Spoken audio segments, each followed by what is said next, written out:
Sống khá mà sống bên nó treo kháที่น้ำเมืองสันดาจึงไต้เราอยู่น้ำเมืองจึงไทยนะเนาะมาในวันที่สี่เลื่อนทนสี่ปีเกล็ด2 แห่งปลายค่ะปีแต้วค่ะ2 แห่ง 1 ปัก 14นี่ในวันเสาร์นะเนาะขยาม10 โมงปลาย 13 นาทีเนาะน้ำเมืองจึงไทยคำขึ้นไหนเนี่ยเนาะมาพบมังงากันดังข่าวใส่หนุ่มแต่ปกเนื้อเนี่ยเนาะคำขึ้นไหนก็รายการปกได้ตื่นเนี่ยเนาะออนพี่น้องแต้วค่ะมาทำข่าวการบัดการเมืองการศึกกว่าสำคัญแทงข่าววันมาในก็จะมี3 หัวข้อข่าวเนี่ยเนาะมาอ่านเด้พี่น้องแต้วเขาก็สำคัญค่ะหัวข้อข่าวข้อที่1เนี่ยเนาะคนจับยอกาตั้งเป็นเจอแมงโควิด2019ในเมืองจึงไทยวันเมื่อไหร่เป็นไว้จังเหนะฮะเนาะข้อข่าวข้อที่2ผู้แทนพ้องคนเมืองเวียงขุนเฮงกว่าสุดใจคนอันตีถูกเปิดโดย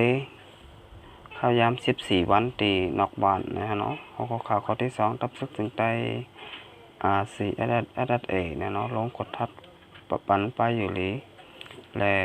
กดทัดปลายอกาเจอแมงโควิด2019ปันป้าเนี่ยเนาะปอมเบคนเมืองในเมืองสันดาจึงแต้วค่ะหลายเจเวงแลหลายองติเนี่ยฮะเนาะเอาค่ะมาด้วยหัวข้อข่าวข้อที่1เนี่ยฮะเนาะวันเมื่อไหร่เนี่ยเนาะเดี๋ยวรายหันว่าก่อนนั้นที่จับยอกาตั้งเป็นเจอแมงโควิด2019ในเมืองจึงไทยเนี่ยเนาะก็วันเมื่อไหร่เนี่ยทั้งหมดก็มีอยู่2,000เนี่ยเนาะ67เกาะเนี่ยเนาะกวนตีอันยุดยาหายเสปกมือขึ้นเฮินก็612เกาะเนี่ยเนาะก็นั้นตึกยุดยาโตอยู่ที่ห้องยาเนี่ยเนาะ1,435เกาะค่ะกวนนั้นไหลลูดตายกว่าย้อนยอกะตั้งเป็นเจอแมงโควิด2019ในก็มีไว้20ก่อยาวฮะพี่น้องได้แผ่นดินยาวค่ะเนี่ยเนาะกว่านั้นตีไรลูกหายตายกว่าไหนเนี่ยเป็นคนตีอาศักอยากเนาะอาศัก50 60 70จังไหนค่ะยอก็ตีมียอกาตั้งเปลี่ยนไว้อ่อนตั้งเนาะบัดได้เป็นโรคเบาหวานเกาหลีเนี่ยเนาะบัดได้เป็นหลายโรคเหมือนกันเนี่ยเนาะโรคเบาหวานเกาหลีโรคเกี่ยวกับปอดเกี่ยวกับลองตับลองเตอในเกาหลีฮะอันนี้ฮะไลโกเตเนี่ยเนาะคนนั้นมีอายุยาวไว้เนาะอายุ50 60 70จังไหนเนี่ยเนาะอันนี้ค่ะก็มีคนลูกตายกว่า20ก่อยาวเนี่ยเนาะวันเมื่อไหร่เนี่ยเนาะยอกาเจอแมงโควิด2019ไหนเนี่ยเนาะก็เดเลยว่าเป็นเพศเขียนอันใหญ่หลงตอนตาผมเป็นพี่น้องเจ้าคือเมืองสันดาจึงแต้วค่ะแลพี่น้องกูเจ้าเคอเนี่ยเนาะแล้วก็เจ้าหลกค่ะวันเมื่อไหร่นะก็นั้นติดจับยอกาตั้งเป็นเจอแมงไหนมีอยู่ล้านปลายเนี่ยเนาะในกำผานะในโทโลกในเนี่ยเนาะเตใครว่าจอดเจกว่ากูวันยอกอกูเมืองเยาเนี่ยวันเมื่อไหร่เนี่ยเนาะยอกาตั้งเป็นเจอแมงไวรัสโควิด2019ลงในเนี่ยเนาะมีโกเตะเป็นน้องแต้วค่ะวันเมื่อไหร่เนี่ยเขาค่ะมาอยู่ในเมืองถึงไทยเนี่ยก็โดนไล่ออนกันป้องกันโตดีๆเนี่ยนะเขาค่ะกว่าเลยมาเลยเนี่ยก็ใส่ผ้าปิดปากปิดจมูกให้ผ้าห้างมันยาวก็ใกล้ๆล้างมือปั้นเนี่ยเนาะบ่อยๆเนี่ยเนาะล้างด้วยน้ำยาแอลกอฮอล์อันนั้นก็เจลล้างมือเนี่ยเนาะมันเตะให้ถ่ายเจอแมงไวรัสโควิด2019ในรายตายกว่าเนี่ยเนาะสมว่าค่าล้างเลยน้ำเปล่าเนี่ยเนาะมันก็เจอแมงเต็มตายเนี่ยเนาะกำนันแล้วค่ะโดนไล่ล้างปั้นน้ำยาแอลกอฮอล์อันนั้นก็เจลล้างมือเนี่ยเนาะ เดี๋ยวเราจะแมงโควิด2019ในได้โลดตายกว่าเนี่ยเนาะเขาขาก็เตะรถเพลีฮะเอาค่ะสิบสนายเนี่ยก็มาด้วยแทงหัวเข่าข้อที่2เนี่ยเนาะผู้แดนพองคนเมืองเวียงกุนหิงเนี่ยเนาะก็สูดใจคนซื้อถูกเปิดด้วยยอกาตั้งเป็นใจแมงโควิด19ว่าเปลี่ยนหื้อเปลี่ยนหื้อเนี่ยเนาะอันพี่ต้องแห่งการยันเมื่อคานลูกตีเมืองไทยเสปอกเมื่ออำนั้นลูกดังเมืองเขเสปอกมาเนี่ยเนาะอันนี้ครับเป็นใบ2กลุ่มเนาะพี่น้องแต้วค่ะซื้อกว่าเหตุการณ์ใบดีเมืองเขเสปอกมาก็มีเสื่อนลูกตีเมืองไทยเสปอกเมื่อขึ้นเฮิรนก็มีฮะพองยามมือแล้วเนี่ยก็เลยอยู่ไว้นอกวันเนาะเป็นข้าวตัง14 วันกำเลี้ยวเนี่ยเนาะต้องไปไล่ปอกมือขึ้นเฮิรนเผยเฮิรนมันวานเผยยาวกว่าวันมันหาพี่น้องใต้แผ่นดินเดียวค่ะเมื่อในวันที่4 เดือนธันวาคม4เนาะนาง3 คำผู้แดนพองคนเมืองจะเป็นขุนเฮงเนาะขุนก้อนเวงกาลีเนาะลุงเหงปอก1เวงกาลีแหละภูมิพลพรนะโหปังเนาะวานปัดเจอในกว่าสู่เจอปันแห้งก้นเจอเลยอยู่ไว้ตีห้องยาเนาะขุนเฮง5 ก่อในเย้าเนาะหรือนั่นใดขึ้นมาสู่เจอปันแห้งก้นเมืองเลยอยู่ไว้ตีห้องหอแขกหลีปังจ้านำคงเวงกาลีในเย้าเนาะก้นเจออยู่ไว้ตีห้องยาขุนเฮงนั่นมีมา5 วันเย้าเสียก้นเจออยู่ไว้ตีห้องหอแขกหลีปังจ้านำคงเวงกาลีนั่นแต่มี3 วันในเย้าเนาะเอาค่ะอันนี้ก็บาดเป็นผู้แทนพองก้นเมืองเฮาขาแลปู่แหงปู่ก้างเนาะก็อ่านกัน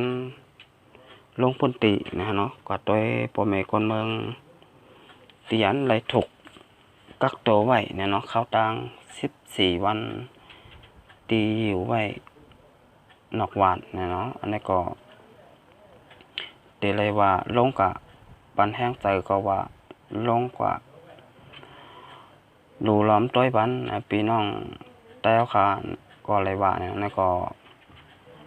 เดี๋ยวเลยว่าเป็นลองดีเตะๆเนาะเตียนพองปาติการเมืองเฮาคาแลปู่เหงปู่ก้างเนาะอ่อนกันลงมาต้อยเนาะปันปอมเป็นคนเมืองค่ะตีแวงกุนแหงเนาะนี่ก็ยินจอมอยู่เนาะยินจอมเตะๆเนาะเตียนปู่ก้างปู่แหงแหละแตนพองคนเมืองค่ะเนาะที่แวงกุนแหงเนาะก็มาลงมาโดยปันปอมเป็นคนเมืองเนาะที่อยู่ไว้ที่นอกวันนอกเมืองเนาะก็ว่าบาเป็นพี่น้องแต้วคาลูกตั้งเมืองไทยเสปอกเมืองอันนั้นลูกตั้งเมืองเขตเสปอกมาเนาะก็ฮู้แต่ไรอยู่ไว้นอกวันเข้าตัง14 วันเนาะวันมาไหนมาแต่เป็นในเมืองจึงไทยบาแต่เป็นในเมืองจึงไทยก็ปักเปิงหมายมีไว้เหมือนกันฮะตักแต่ไรอยู่ไว้นอกวันเนาะเข้าตัง14 วันสังว่ามีลมไข่ลมหนาวสังเนาะปน2 ไข่ปันปอกมือขึ้นเฮิรนเผยเฮิรนมันวานเผยวันมันได้ค่ะปักเปิงไม้มีไว้จังไหนเนาะหนังยอกาตั้งเป็นโควิด2019เนาะเตะมือจับมือเพปันบาได้เป็นลูกล่างนางเมบาได้เป็นหมู่ปีซุ้มน้องเฮาค่ะเตียนมีไว้อยู่ตั้งเฮือนตั้งเยนั่นเนาะเปิ้นก็จ่องไรเฮ็ดจังไหนเนาะปีน้องแต่เคยค่ะตีอยู่ไว้ตั้งเฮือนตั้งเยเตะหลอดไฟเขียนนั่นเนาะเปิ้นก็ไล่เจอปักเปิงไม้มีไว้จังไหนฮะเอาค่ะสืบเสียไหนเขามาได้แทงเขาก็ข่าวข้อที่3เนาะ ตัดซึกจึงได้อาเสียแดดเนี่ยเนาะลงกดทัดปันป้ายอยู่หลีปอเมคนเมืองหลายเจเว้งเนี่ยเนาะเมืองจึงได้เนี่ยเนาะเมื่อวันที่3 เดือนธันวาคมเนี่ยเนาะ2 ปลายเช้าค่ะภายป้ายอยู่หลีของเสียคนจึงได้อาเสียแดดเนาะลงพื้นที่กดทัดปันป้ายอยู่หลีปอเมคนเมืองอีกตั้งปันปุ่นหูเกี่ยวเลยลองลอกไล่ให้กลางเตอร์เมืองตั้งเป็นโควิด2019ที่น่าน้องเฮ้เนี่ยเนาะเจเว้งน้ำจางถึงได้ปดจานนะครับเนาะเมื่อวันที่3 เดือนธันวาคม2 ปลายเช้าเหมือนกันเนี่ยนะภายป้ายอยู่หลีของเสียหุ้นจึงได้ดับซึกจึงได้อาเสียแอดเนี่ยเนาะลงพื้นที่ปันปุ่นหูปอเมคนเมืองเกี่ยวเลยลองไล่ให้กลางซึ่งแม้ตั้งเป็นโควิด2019และอะไรกดทัดปันป้ายอยู่หลีปอเมคนเมืองทั้งหมดเนี่ยเนาะสายไม้อันไรกดทัดยาวโตกว่าหน้าตั้งเสียงนั่นเนี่ยเนาะคนใจ1 ปาก 19 ก้อเนี่ยเนาะคนยิง1 ปาก 53 ก้อผมทั้งหมด2 ปาก 12 ก้อหน้ากันตู้ลงอะไรกดทัดป้ายอยู่หลีปันใจ23 ก้อคนยิง25 ก้อผมทั้งหมด48 ก้อที่น้อยเจเวงหมกใหม่จึงได้ปัดจานวันไหนครับนอกนั้นในเจเวงเมืองนายก่อเจ้าหน้าที่ภายป้ายอยู่หลีของเสียเขาจึงได้ดับซึกจึงได้RCSS เนาะลงพื้นที่ปันปุ่นหูปอเมคนเมืองเนาะเกี่ยวเลยลองลายเหตุกลางเจอแมงตั้งเปลี่ยนโควิด2019เลยกดทัดป้ายอยู่หลีปอเมคนเมืองตีนาบ้านนาคนซ้ายเนี่ยเนาะ91 ก้อและคนยิงปากปลาย6 ก้อผมทั้งหมด1 ปาก 97 ก้อวานในยาวนะฮะเนาะ10 เสนามาโดยทางที่เสียเวียงไล่ค่าหาเมื่อวันที่3 เดือนธันวาคม2 ปลายเช้าป้นมานั่นนะเมื่อวานเนี่ยเนาะภายป้ายอยู่หลีของเสียคนจึงได้ดับซึกจึงได้อาเสียแดดในลงพื้นที่ปันปุ่นหูปอเมคนเมืองเกี่ยวเลยลอกไล่ให้กังเจอแมงตั้งเป็นโควิด2019ที่น่าปางเศร้าเสียเวียงไล่ค่าจึงได้ปัดจันแทงเหมือนกันนะเนาะในก็เฮาขาติดหันวานเนี่ยเนาะดับซึกจึงได้อาเสียแดดเนี่ยเนาะก็เดี๋ยวเลยว่าไม่เจอตอนตาปอเมคนเมืองเฮาขาที่อยู่ในเมืองจึงได้ปัดจานเกาหลีที่อยู่ในเมืองจึงได้ปัดห้องเกาหลีเนี่ยเราก็ดับซึกจึงได้อาเสียแดดเนี่ยลงปันปืนหูเนี่ยเนาะลอกลายตาให้กลางไรเจอแมงโควิด2019ในเฮอปอเมพี่น้อง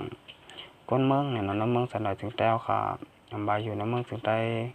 ปัดห้องปัดจานเนี่ยเนาะเฮอปอรถเพกันกูก็กูก้นนั่นเนี่ยเนาะ